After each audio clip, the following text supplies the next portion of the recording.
भाईचारा जो हमारा है वो आप मैं पुनः दोबारा से जितने भी करते हुए जिनका किसी न किसी रूप में इस देश की आजादी में आजादी के बाद चाहे फोर्स में रहकर उन साथियों का सम्मान करने का प्रयास करेंगे, उस सम्मान में उनको याद करने का प्रयास करेंगे जिनके बलिदान के कारण आज हम यहाँ हैं, जिनके पूर्वजों ने शहादत और उस शहादत की वजह से आज हम बोल पा रहे हैं। आसमान पर बैठकर हमें तो ये देश की आजादी की लड़ाई नहीं लड़ी जा सकती थी उन अंग्रेजों के खिलाफ जिनके 10, 20, 50 सैनिक मिलकर जलियांवाला कांड कर सकते हो, लोगों को गोलियों से ढूंढ सकते हो, जिन हंसते गाते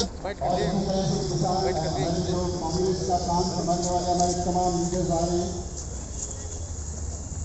का बैकग्राउंड पूरा है। इतनी ज्यादा घटिया सरकार कभी किसी ने देखी हो तो बता। एक वो क्योंकि शहीद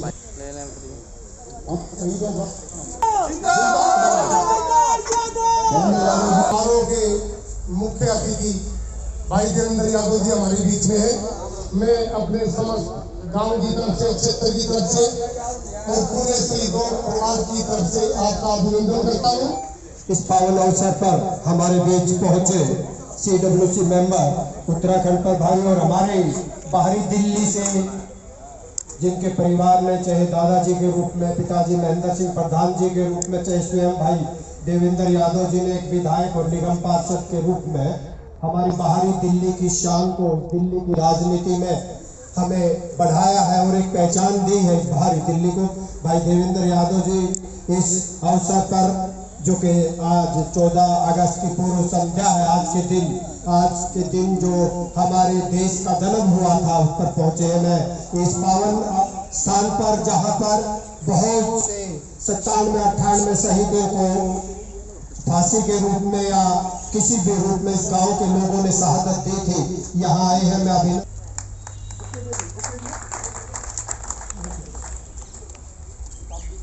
अब इधर देखना, हमें एक शॉल और दे दो ताकि कुंडों की तरफ से मैं इंद्रजीत जी का स्वागत करना चाहता हूँ रहेगा। और बहुत लंबा खींचने पे लोग भी परेशान होते हैं, हम भी परेशान हो जाते हैं।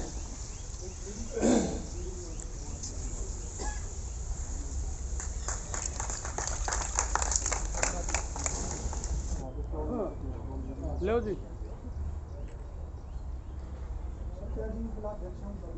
सत्या जी है हमारे बीच में, जिलाध्यक्ष है महिला जी। मैं अरुणा जी से कहूंगा कि वो अपनी तरफ शौकीन और सत्या का।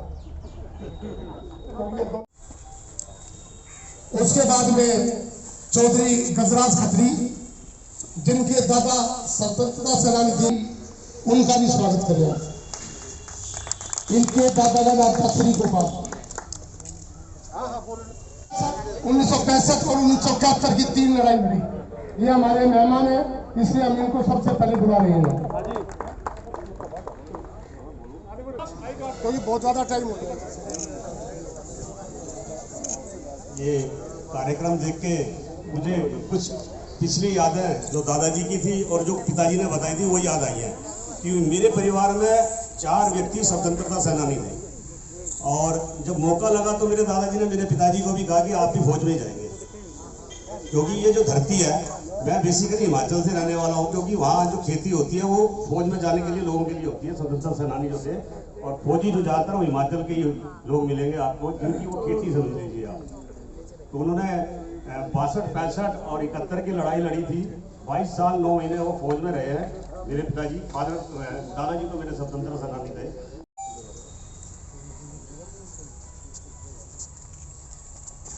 एक और हमारे बीच में हस्ती है अंजीव गुप्ता जी। हमने अलीपुर से श्री अजय स्वरूप राम स्वरूप, मैं उनको आमंत्रित करूंगा कि शांति स्वरूप। जब कोई गांव में बीमारी फैलेगी ना तो शांति के पिताजी चौधरी हुक्म सिंह पूरे गांव में वो लेके ना, आप भी आ जाओ आगे। विजय भारद्वाज जी, हाँ जी, विजय भारद्वाज जी हमारे भूतपूर्व अध्यक्ष है जनाब। कार्यक्रम यहाँ पर कांग्रेस पार्टी की तरफ से जो आयोजित किया गया है वो हम यहाँ पर मना रहे हैं। उसके लिए आप सबको बहुत बहुत शुभकामनाएं, ढेर सारी शुभकामनाएं।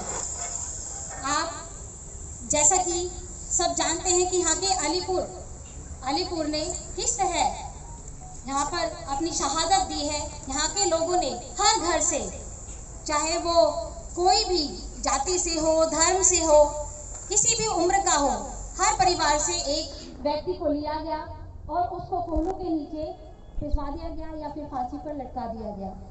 उनकी शहादत उन शहादतों से कम नहीं, जैसे कि रानी लक्ष्मीबाई रही हैं, सरदार पटेल जी रहे हैं, सरदार भगत सिंह जी रहे हैं, चंद्रशेखर आजाद जी रहे हैं, गांधी जी रहे हैं या जवाहरलाल नेहरू जी रहे हैं। मैं अपने आप को बहुत सौभाग्यशाली मानती हूँ कि मैं इस परिवेश में पैदा हुई, यहाँ की बेटी हूँ और ऐसे परिवेश में, ऐसे जन्म स्थल पर मेरा जन्म हुआ और मैं यहाँ पर आप सबके बीच में उपस्थित हूँ।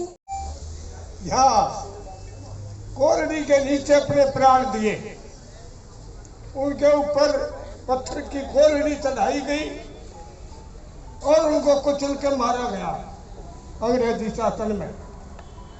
आज हम उनको याद कर रहे हैं, हम आज उनके गुणगान कर रहे हैं। खुदी को कर बुलंद इतना कि हर तकदीर से पहले खुदा बंदे से कुछ पूछे, बता तेरी सजा क्या। गुरु प्रेमियों, आज हम आजाद हैं, आज उन्हीं की कृपा है हम आजाद हैं, सुख का सांस ले रहे हैं आजादी में। भाइयों, आज उन लोगों का शासन है भी यहाँ मौजूद रहे और हमारे लिए सौभाग्य की बात है कि हम आपका उस परिवार को, आपके इस छोटे से टोकन के जरिए उस परिवार को याद कर पाए, उनको नमन कर पाए जिन्होंने ये आज आजादी हम लोगों को देने का काम किया। 14 अगस्त महत्वपूर्ण दिन है, हम सब जानते हैं। ये वो दिन भी है जब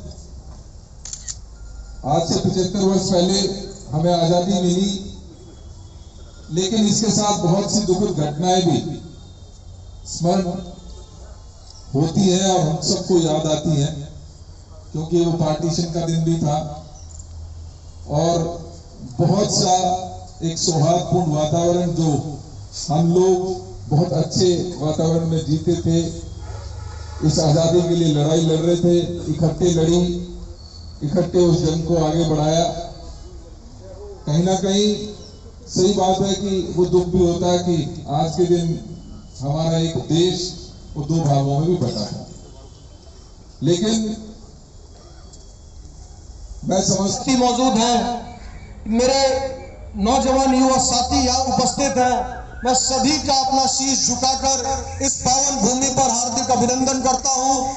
और ये खुशी होती है कि आज जब भी समाज के लिए, देश के लिए या शहीदों के लिए जब भी उन्हें याद करने का कोई अवसर मिलता है तो हमारा एक एक साथी अपने घर से बाहर निकलकर उन्हें शहादत देने के लिए, उनके चरणों में अपना शीश झुकाने के लिए यहाँ पर खड़ा हो जाता है।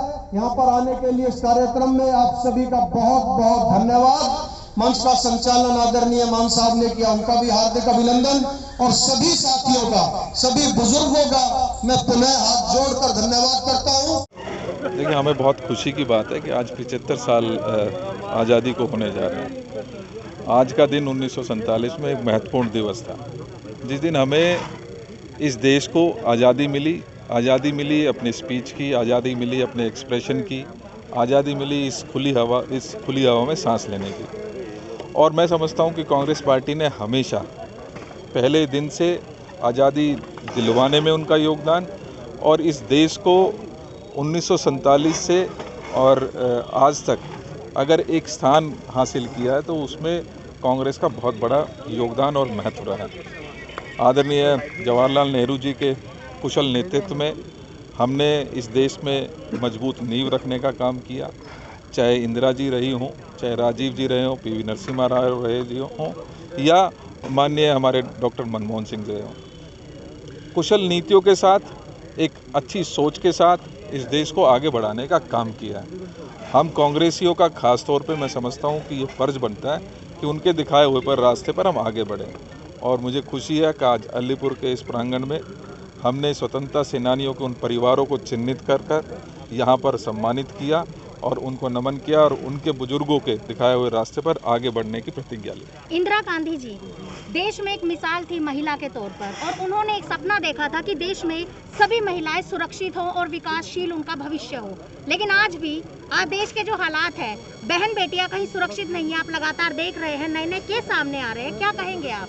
देखिए, बहुत दुखद है कि आज एक वो समय जिस समय हम 75वां साल मना रहे हैं आज़ादी का, वहीं कहीं ना कहीं हमें दुख होता है कि इस दौरान पिछले 7 साल में जिस तरीके का भारतीय जनता पार्टी का इस देश के प्रति व्यवहार रहा है, ये कहीं ना कहीं लोकतंत्र को कमज़ोर करने की उनकी जो साजिश है, उसकी सोची समझी साजिश सामने नज़र आती है। आज जिस आज़ादी के लिए हमारे लोगों ने, हमारे बुजुर्गों ने शहादत दी, आज उसी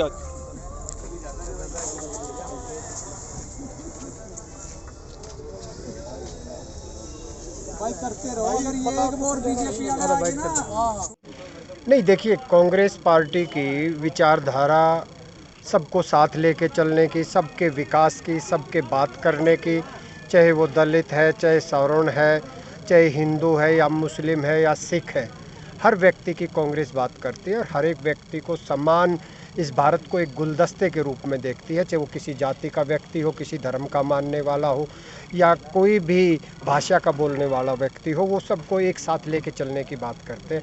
आप और हम आज इस मंदिर के अंदर खड़े हैं, जहां हिंदुस्तान की आज़ादी में एक ही गांव से 80 आदमियों की शहादत हुई थी। आज उस बिल्डिंग को आप देख सकते हैं, क्या उसकी क्या जर्जर हालत है। जो देश की बात करते हैं, हर चीज़ को देश से जोड़ने की बात करते हैं। जब भी किसी स्टेट में चुनाव होता है या कहीं भी बात होती है तो अपने देश के को एक एजेंडा लेके लोगों के सामने पेश करते हैं। आज वो आप देख सकते हैं कि इस भवन की क्या हालत है, जहां एक गांव से 80 लोगों की शहादत हुई हो। तो ये सिर्फ़ और सिर्फ जो पार्टियां हैं, ये सत्ता की राजनीति करने के लिए है और कांग्रेस पार्टी जो है वो लोगों की सेवा करने के लिए है। हम सत्ता में हैं नहीं हैं। राहुल जी हमेशा से जनहित की आवाज़ उठाते रहे। देखिए, आज से 75 वर्ष पूर्व जिस जज्बे के साथ हमारे पूर्वजों ने, हमारे बुजुर्गों ने अपनी शहादतें दी, आज हम अलीपुर शहीद स्मारक में खड़े हैं। अलीपुर गांव से ही अंग्रेज़ों के राज में लगभग 80 लोगों के ऊपर कोल्हू चला दिया गया था, जिन्हें उन्हें इस देश की आज़ादी के लिए अपने प्राणों की आहुतियाँ दी। लेकिन आज 75 वर्ष पूरे होने के बावजूद जो कांग्रेस पार्टी ने लोगों को जो ताकत, जो आम आदमी पार्टी को जो अधिकार दिए थे, धीरे धीरे वर्तमान की सरकार उन अधिकारों को कुचलना चाहती है। अगर किसी को खाने की ज़रूरत थी तो सरकार ने उसे राइट टू फूड दिया कि उसे खाने का अधिकार था। कुछ सूचना की ज़रूरत थी तो सूचना का अधिकार दिया, शिक्षा का अधिकार दिया, भोजन का अधिकार दिया, हर चीज़ को कानूनी जामा पहनाया। लेकिन आज 75 वर्ष के बाद जिस तरह से आज के माहौल में हम देख रहे हैं कि लोगों को अपने विचार रखने की मीडिया के प्लेटफॉर्म पे स्वतंत्रता नहीं है, उसे कुचला जा रहा है। हम देख सकते हैं कि जिस तरह से राहुल गांधी जी जैसे लोगों के भी ट्विटर अकाउंट ब्लॉक कर दिए जा रहे हैं, उनके अकाउंट्स डिलीट किए जाते हैं। तो आज कहीं ना कहीं आम आदमी की, जनमानस की जो आवाज़ को दबाने का सरकार कार्य कर रही है, ये ठीक नहीं है, जनहित में नहीं है। धन्यवाद। शुभकामनाएं देता हूँ कि आज ये राष्ट्र पर्व है और इस पर्व को पूरा देश बड़े हर्ष उल्लास के साथ बनाता है। हमें एक अपना जीवन आज़ादी का जीने का हमें 75 साल पहले ये दिन हमें प्राप्त हुआ था। मैंने सबको द्वारा पुनः शुभकामनाएं, बधाई देता हूँ। राहुल जी, स्वतंत्रता सेनानी जिन्होंने अपने देश के लिए प्राण न्यौछावर किए, क्या कारण है कि कांग्रेस ही हर साल हर वर्ष इनको याद करती है, अदर्स पार्टियां नहीं करती? ये एक सोच होती है। जिन्होंने देश के लिए कुर्बानियाँ दी हैं वो कांग्रेस परिवार के साथी थे। जो ये स्वतंत्रता सेनानी थे ये कांग्रेस परिवार के ही लोग थे। जो ये दूसरी पार्टी के लोग हैं इन्होंने ना तो देश की आज़ादी लड़ने में कोई अपना योगदान दिया, ना इनके परिवार का कोई सदस्य ने किसी तरह की भी कोई कुर्बानी नहीं दी। तो इसीलिए कांग्रेस हमेशा देश को साथ लेके चलने का काम, देश में जो भी मुसीबत कभी भी आई है तो हमेशा कांग्रेस खड़ी रही। एक युवा क्रांतिकारी नेता कांग्रेस के आप एक उभरते सितारे हो, आपका इस स्वतंत्रता दिवस के शुभ अवसर पर आपका क्या विचार है, क्या संदेश? मैं तो सिर्फ अपने बड़ों से, बुजुर्ग से, अपने नौजवान साथियों से यही प्रार्थना करूंगा कि जो ये समय दोबारा से हम एक गुलामी की तरफ बढ़ रहे हैं, हमें इनके खिलाफ लड़ाई लड़नी चाहिए। आज हम किसी की भी आवाज़ उठाते हैं, किसी भी समाज की आवाज़, किसी भी वर्ग की आवाज़, किसान की आवाज़, महिला की आवाज़, किसी की आवाज़ उठाते हैं तो हमारी आवाज़ को दबाने का और कुचलने का ये लोग काम कर रहे हैं। हम पूरे देशवासियों को एक होकर इनसे लड़ाई लड़नी होगी, जिससे कि हमारे अगली जो पीढ़ी है उनका भविष्य सुरक्षित हो और वो बच्चे सुरक्षित हो। चढ़ा दो जी।